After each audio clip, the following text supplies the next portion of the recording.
டெஃபினட்டாக இது ஒரு மாநாடு தான். நாங்கள் ஏர்போர்ட்லேருந்து தான் காலைல வரோம். திருச்சியில் ஏர்போர்ட்டை இந்த மாதிரி எனக்கு 20 வயசு ஆகுது. இது வரைக்கும் நான் இந்த மாதிரி பார்த்ததே கிடையாது. வேறு லெவலாக இருந்துச்சு. இப்போ அவர் அங்கே இப்போ டிவிஎஸ் போயிடா காலையில் 9 மணிக்கு லேண்ட் ஆனார். இப்போ வரைக்கும் டிவிஎஸ் போயிட்டே அவளால் நெருங்க முடியல. இதிலே தெரிஞ்சுக்கணும் 26 என்ன ஆகுன்றது.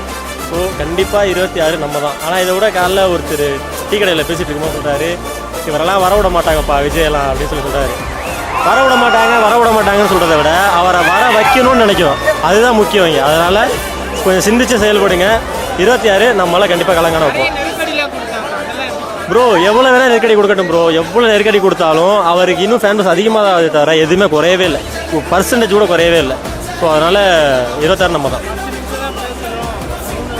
ப்ரோ ஆக்சுவலாக 10 மணிக்கு டைம் கொடுத்துருந்தாங்க. மணியை பார்த்தீங்களா, அவர் இன்னும் ஸ்பாட்டே நெருங்கலை. ஸோ அப்படிங்கும் போது கண்டிப்பாக பேசுவார், கொஞ்ச நேரம் பேசுவார்.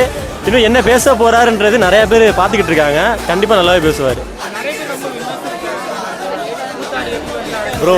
நான் சொல்கிறேன்ல, நம்ம ஆளுக்கு வந்து ஆரம்பமே விமர்சனம் தான். இதெல்லாம் ஒரு மூஞ்சியான்னு கேட்ட கேள்வி போய் இன்னைக்கு தமிழ்நாடே நிற்கிது, புரியுதுங்களா? அதனால இந்த விமர்சனம் நம்மளால் ஒன்றுமே பண்ண முடியாது. என்றைக்குமே தளபதி கூட நம்ம நிற்கிறது தான். வேற லெவலாக இருக்கும் ப்ரோ. கண்டிப்பாக இங்கே பாருங்கள், சுற்றி நிற்கிறத பாருங்க, தெரியுதுல?